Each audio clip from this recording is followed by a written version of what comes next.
I'm going to have, because these people are familiar to you, but I'm going to have each of them introduce themselves and tell us a little something, a fun fact about your stuff. Start with you, Laura.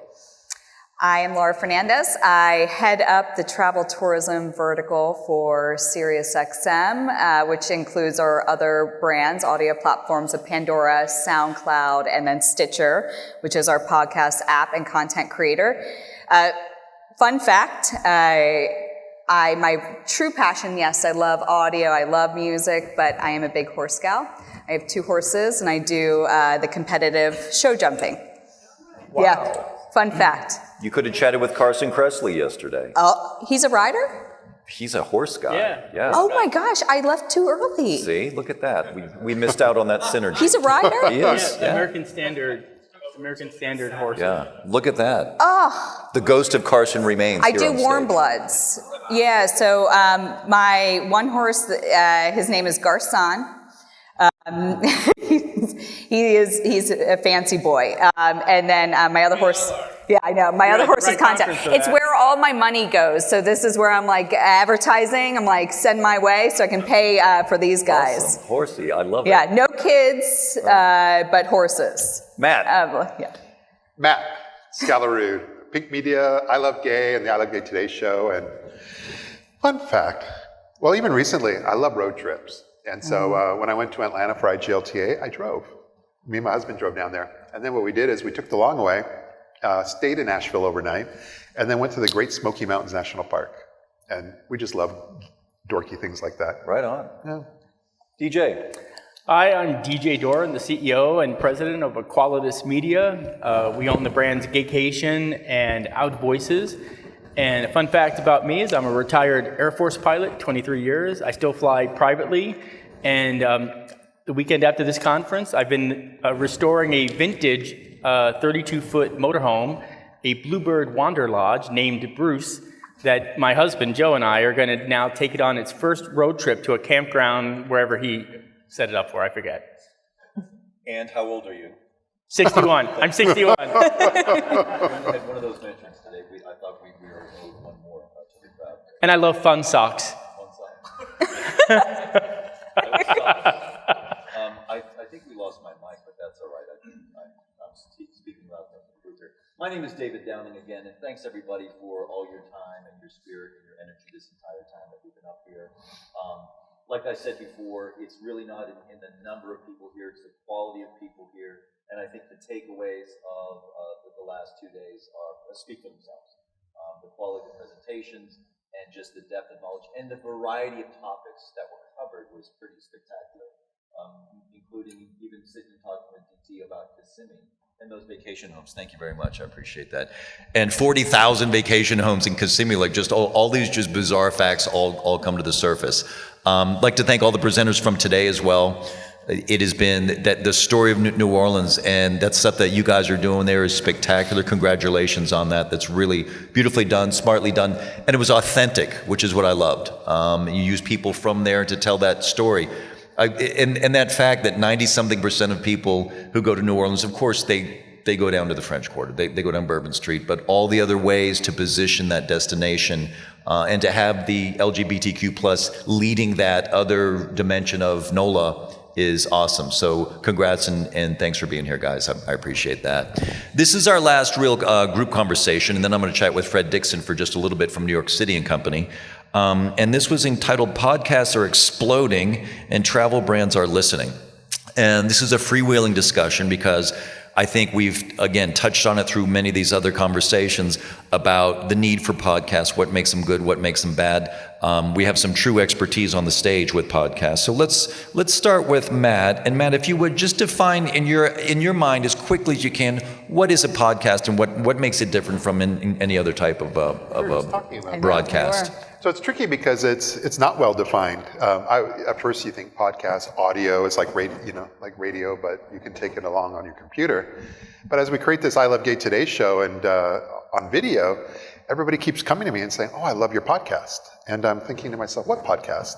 And but video, a lot of the video shows out there have been dubbed as podcasts. But then a lot of the podcasters, I'll segue for a second and say, Remember yesterday I'm talking about that on Twitter, of all places, I end up finding all these influencers. Well, the podcasters, there's like hundreds times more podcasters than there LGBT than there are influencers. It's exciting. There's an explosion out there.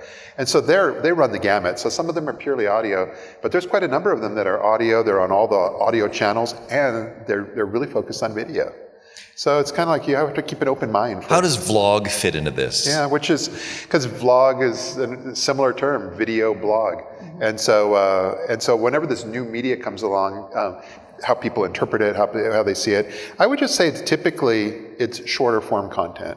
So probably an audio podcast could be 45 minutes to an hour more easily, but people are less inclined to sit there on their computer and watch a full 30, 45 minutes or an hour unless you're really, really good and compelling. So I would say the video versions are probably shorter form. Laura, do a lot of the podcasts on Stitcher, do they have video elements to them? We're just not seeing them. The app itself is audio only. Okay. And if you consume podcasts on whether it is an iTunes, a Pandora, a Stitcher, wherever you listen to podcasts, it's audio only. But especially over the past year when we were all at home, a lot of the podcast hosts, because originally they were coming into the studio. And since you weren't able to get together, you had the Zoom. You had them doing the interviews over Zoom. So then they captured that video content that would live on whether it's their YouTube channel or their own site. But at the core, podcast is audio, audio entertainment. DJ, yes? Yeah. Okay. So I host two podcasts, the DJ Doran Show, which is more about politics and current events and business, and then the Gaycation Travel podcast. And Lauren is exactly right. When I first started, it was audio only, and then we would take the transcript, and then we would edit it, and then we'd put it on our website for Google's use and whatever, so they could find us. But when the pandemic happened, what I realized is that I can now have guests on my show from all over the world via Zoom. And so we would capture that video, but we never used the video because, like Lauren said, all the platforms, Stitcher, Pandora, Apple Podcasts, Google Podcasts, and all the rest of them, they're audio only. But what we did use the video for is we would promote our podcast on our website and our social media. And so I would take the video and I would I actually have a producer that does all this. So I don't want to make it sound like I know how to do all of that. But he would make small video clips for promos. I think 10 seconds, 30 seconds, and 45 seconds. And then, and that's how we would promote the podcast. And just thinking of it, so the word is really from iPod, is it? I mean, where does podcast come from? Do we know this? Did it originally start with iPods? Do a quick Google. Oh. Someone Google that for us. Yeah. Where does the term podcast come from? Podcast. Yeah. It must be iPod, right? I bet you. That sounds right. Does that sound Do we have an answer?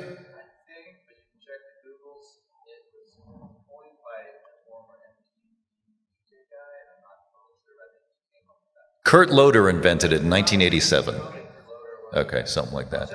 All right, well, whoever... That is such a good question, and I am very upset that I do not know the answer to that, because I knew you were going to ask that, and I was like, oh gosh, someone Google it quickly. I'm getting predictable after 2 days. Wow.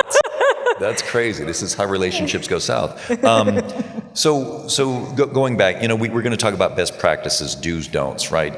And I'm going to throw it to all three of you. Give me 2 do-nots on a podcast. Matt. I wanted to say don't get too risque, but that's for some of their audience, that's a great appeal. However, It's going to be tougher to find. No, I mean sponsors. your do's. They don't have to be universal. What are 2 things you would never do podcast-wise? One would be risque, right? Yeah, risque, and it's not your gig. And curse, because my mother might listen to it. Good point. Keep it clean. Yeah. Okay. Good That's point just about me. to Matt's thing is podcasts are not censored by the FCC, so you can curse. So what are your 2 you wouldn't do on a podcast? I know it's hard to believe, don't say anything, but don't interrupt your guest. Learn to listen better. I struggle with that. I have to admit it. And then... By not interrupting your guest, what do you mean? Go ahead. Number 2.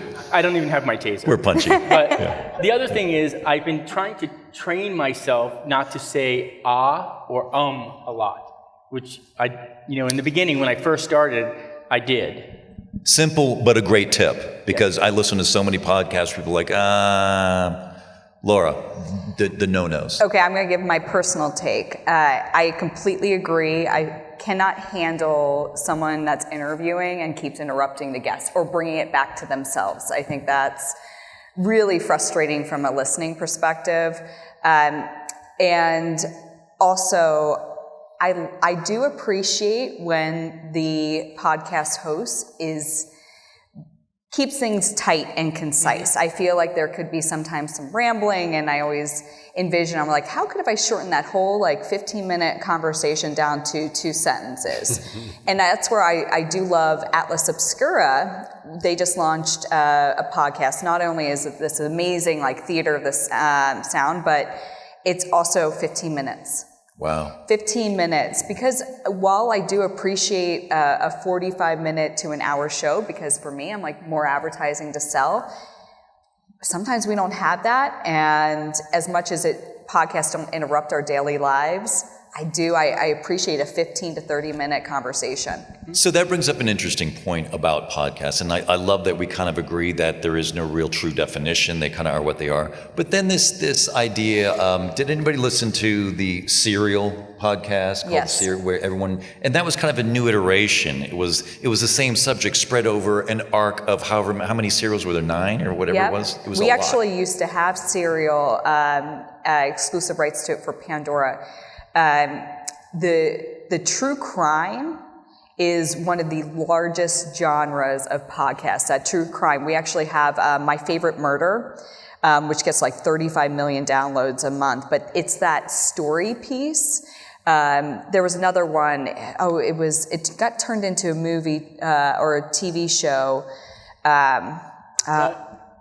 Yeah, it was. But The Diary of I think I know. The story pieces, that's another where it's you go back to the early days of radio, of when people would be sitting around in the living room listening to a story. That's what it takes us back to. And that feeling of I'm going to get a little bit of a visualification and just listen to it. But the Serial was huge. And I really believe that true crime piece took podcasts to another level. And then you have the podcast hosts and where they do the interviews, the celebrities, that's another huge one. And you touched on it there, because why I brought Serial up is, to me, that was just an old-fashioned sit around the radio, listen to a radio series, again, it keeps bending and pushing what exactly a podcast is or isn't. Mm-hmm. And one of these other things where we all talk about a podcast we agree upon exactly what it is. Did you have a second no in there, something you wouldn't do on a podcast? I do appreciate keeping it clean a little bit. No, not saying be prude or anything, but there is, just remember your audience, and that's why we also have incorporated so much of anti-targeting. So brands that don't want to be in front of hate speech. I think hate speech is the biggest do not do on podcasts, and that's where we have to monitor it from a brand perspective, is eliminating that. Next subject on podcasts is age of listeners, and you might be the good person to start this part. But do kids listen to Are there children's? Are there teen podcasts? I should know that, but I don't. Yes, but it is definitely a 30 plus, and 30 plus, high household income, educated consumer, that is the largest percentage of people that are listening to podcasts. So it's from a brand perspective, it's a really interesting medium to target people on, is because you are reaching this really quality audience. Matt, who listens to you? Yeah, no, we're kind of eclectic, so it's across the board. But what I was going to say is that, especially when it comes to age, but we interview several podcasters, and so they are all typically in their 30s, and it seems like they're speaking to people very similar age groups. But it's always fascinating, some of the names, one is called If These Ovaries Could Talk, and it's 2 lesbians, parents. There's a huge audience for that, and they do a great job. The other one that's super popular, Scissoring Isn't a Thing. And it sounds a lot worse than it really is. But it's these two women in their 30s, and they're and I would say that they're both power lesbians, and they do an amazing job of just Scissoring isn't a thing. Scissoring isn't a thing. That's even fun to say. And what's fun, and to tie it all together, they are interviewing Robbie Roth. They discovered him because we're all separated. I've had this conversation with folks out there. We're like a quarter degree of separation in this world. And so Robbie, who was part of all this, especially last year, Scissoring isn't a thing, found him somewhere, probably in Miami at Pride. And now they're putting him on her show. Dang. Yeah, I know. DJ, who listens to you? Other than your beautiful husband. According to the analytics that I've seen, it ties in right with what Lauren said. A more sophisticated, educated listener, 30 to 50, give or take. I think that I didn't realize that. I always thought that kids like podcasts, because like every time you see a kid, I heard a podcast about this or that. But it really, I think it's interesting that the largest demographic is 30 to 42 or 50 or 61. Yeah. But I just had to throw that in there. So that should shape the content, right? Mm-hmm. So it's one thing if you're talking to someone who's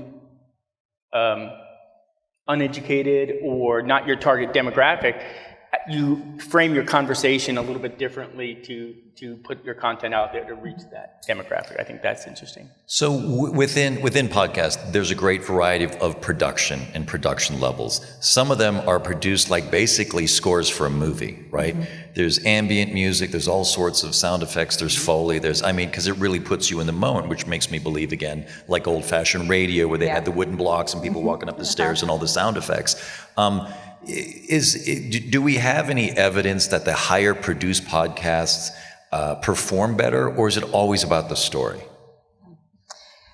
I mean, if you look at the top podcast shows, that is, leading off is Dax Shepard, armchair expert.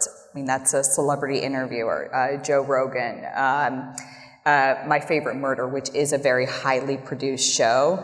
But some of the top podcasts are pretty simple. Atlas Obscura, I mentioned earlier, does a really good job of like creating that soundscape. But you look at, it's like true crime and the celebrity interview type, those are leading the pack. Gotcha.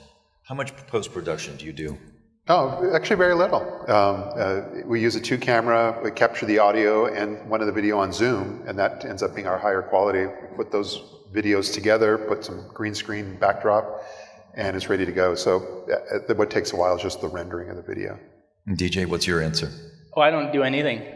I mean, I have a producer. So literally, I don't have to do anything after the podcast. I record the audio and the video. I send him the file, and he picks out the best audio file. He eliminates all the ums and ahs because I still do it. Puts it all together, puts the video together, sends me the final product, and I give it the thumbs up, and then he posts it everywhere. Well, it's good to be king, isn't it? Well, listen, nothing's free. We all know that. You got to pay for it. But the thing is I think that what Lauren was saying and what Matt was saying is the key to successful podcasting is content, right? People will forgive lesser quality production value if what you're saying resonates or what you're talking about is interesting. Yep. Well, you look at the top 1,000 podcasts that are getting like millions and millions of download only equate for 1% of the total podcast universe. That's a really small percentage. And that's where you have this really big opportunity because it does matter to the quality. But you could have a podcast that maybe, 100, 200 people are listening, but they're engaged and they are behind the brand because it is like such a small percentage of the ones that are getting, million to, 190 million downloads a month.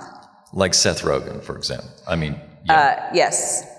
Joe Rogan, we actually just signed Seth Rogen to do a podcast. And I will tell you that we are now everyone wants to come in and be a brand that sponsors Seth, but there's really only a couple like host-read ad opportunities. And that's where I keep saying like the universe for podcasts is so huge and you have to go outside of these like top shows because it's such a small percentage of the total universe. What's the number of listeners you have to have or downloads you have to have in order to make money of any kind in a podcast? Do you have any idea what the breaking point is for that? I mean, how do you monetize it? Ads. Yeah, so if you turn over the Gaycation magazine that is on your table, I have a little bit of an advantage over other people that start up. I can put a full page ad on the back of my travel magazine, and it doesn't cost me anything. Well, space, right? And so I don't have to wait until I have enough downloads to get that advertiser. But I think that what you have to do is you start local. Get local support from where you are, and then build it from there.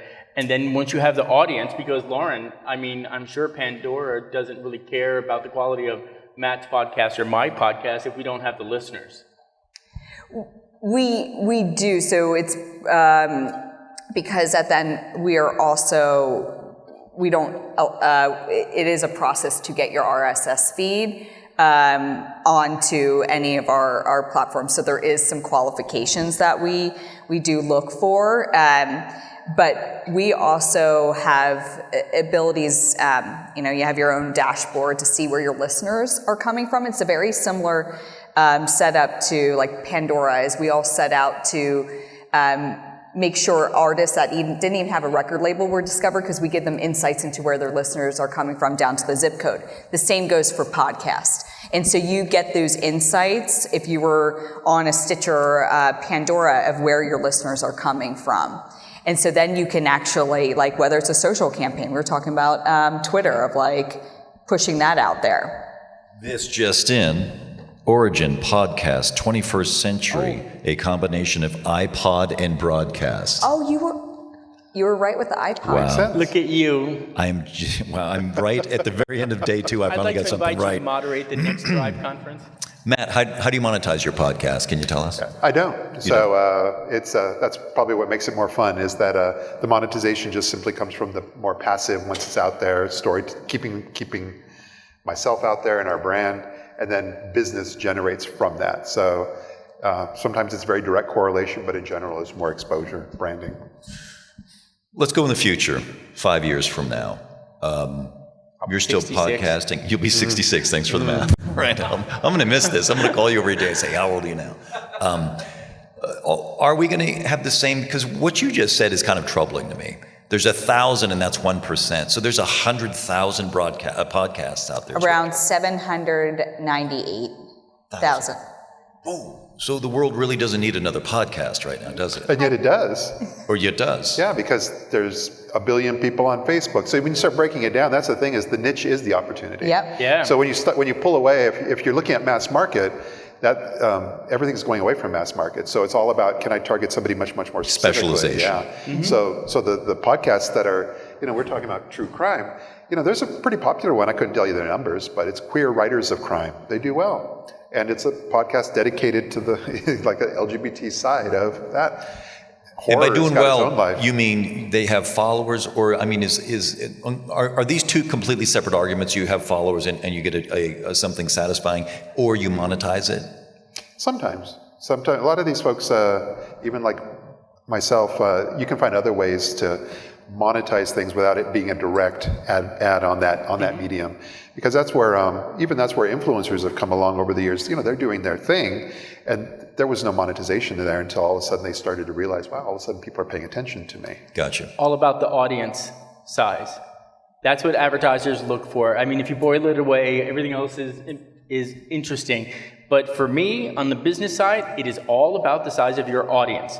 My role for Qualitas is to deliver that audience, whether it's through podcast or video like with Ravi, or print publications or whatever, because I can't force the consumer to buy, but what I can do is bring the consumer to your product or service. So we're going to end in a few seconds, but I just want to tell you this quick anecdote. So we used to support and advertise on a public PBS show called Wait, Don't Tell Me, right?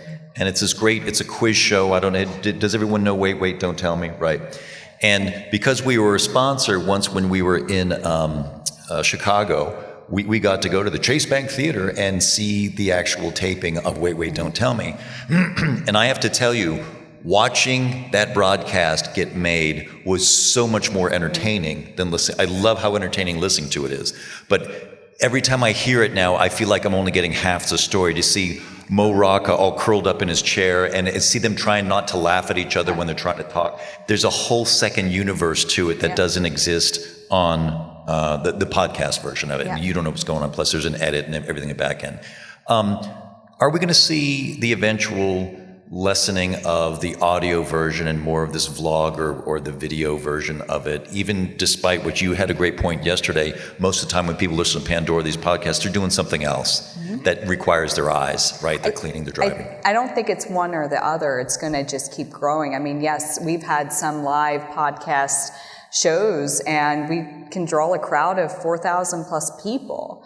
And it's just going to complement to what they're doing. And I mean, podcasts are going to continue to grow. People are going to be constantly seeking that visual vacation, get off their phone, listen to some audio. And again, it doesn't interrupt their daily lives. So I only believe that it's just going to keep growing. And if live shows are where we're going to grow to, that's going to be just a piece of it. Any predictions? I just think if we want to see where things are going, it's odd, but TikTok. I just say look at, because that's what most of the large media are trying to emulate, and that's where all the you want to say kids, but it's like if you're 30 and under, there's a lot of time spent on TikTok. But that whole format and that video, the way it's entertaining and they flip through, I think we're going to see a huge future in that. So I would err more on the side of that video style. But I've got one word for you on that: Vine. Remember Vine was it, and then it wasn't. Right? That's when we have to be able to identify what came and went and what is actually ballooning. Gotcha. TikTok is ballooning. My one point there, though, is with visual media and social, like a TikTok and Instagram, I always go back to the mental health side and that headspace you're in when you're consuming that content. You never hear someone say, I'm going to delete my podcast app or I'm going to delete my music app, but what you do hear them say is remove all social. So I do believe this medium, it's been around since the dawn of days. Radio was the first medium to actually be consumed outside of print. So second. DJ prediction. Yeah. I think, and I can tell you that my husband is on TikTok a lot, right? And so I understand what Matt's saying. I think he's on it right now. You can't watch TikTok while you're driving. I'm a talk radio addict, right? And podcast addict. I'll drive or be working or something, and I'll listen to a podcast because I don't have. I can multitask it. You cannot multitask video. So that's the one thing. The second thing is, I want to go back to one other comment that you made about the difference between podcasts and radio. And I had to confront this challenge. A podcast is more of a long-form story about a single subject, most likely, right? And I did internet radio. When I first started my podcast, I said, I'll do internet radio. And I paid for extra money to have this thing where people could call in. And what I realized is that when I did that, I wasn't really talking about the subject that I was talking about. I was fielding calls from other people. They directed it. So I didn't really get my point across. A podcast gives you the parameter to actually speak about your subject with authority and completeness. And then the people listen to that. And so I moved more towards that than the radio format. Well, if any of those predictions come true, you'll find out next week on Wait, Wait, Don't Tell Me. Please give it up for Laura Fernandez from Sirius, Matt Skallerud, Pink Media, and DJ Doran from the DJ Doran Show. Please, guys, thank you so much.